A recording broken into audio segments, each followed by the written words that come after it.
اهلا بيكم. تطبيق ارسال الاموال ريميتلي. لو عندك ابن او بنت بيدرسوا في اي دولة من الدول، اكتر حاجة بتزعجك وبتقلقك عليهم وبتحاول تبقى موفرها دايما ليهم هي ارسال المصاريف بتاعتهم اول باول. ميبقاش فيه ابنك محتاج فلوس ومش عارف يستلمها، مش عارف يستقبلها كده.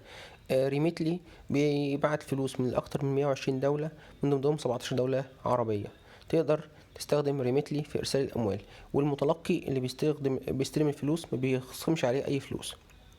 تاني حاجة تقدر تبعت له على الفيزا بتاعته، يعني مش مجرد ان انت تبعت له على بنك يروح يستلم منه، لان هو ممكن يستلم من المصرف المتحد في مصر، ممكن يستلم من البنك الاهلي، ممكن يستلم من بنك القاهرة. فريميتلي بيوفر لك كمان ميزة ان هو يبعت لك على الفيزا بتاعت ابنك، الفيزا بتاعته، بحيث ان الفلوس توصل له على الفيزا مباشرة، يقدر بقى يستخدمها، يقدر يجيب حاجة، يدفع حاجة، يحطها في المكنة ويصرف الفلوس مباشرة. فريميتلي محمله اكتر من 5 مليون مستخدم حوالين الوطن العربي.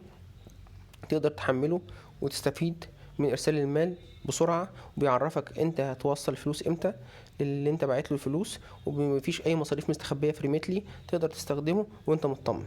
لو ما كنتش عارف التطبيق وعرفته مني، شير ولايك وسبسكرايب، واستناني تاني في تطبيق جديد في قناتكم بلاي ناو.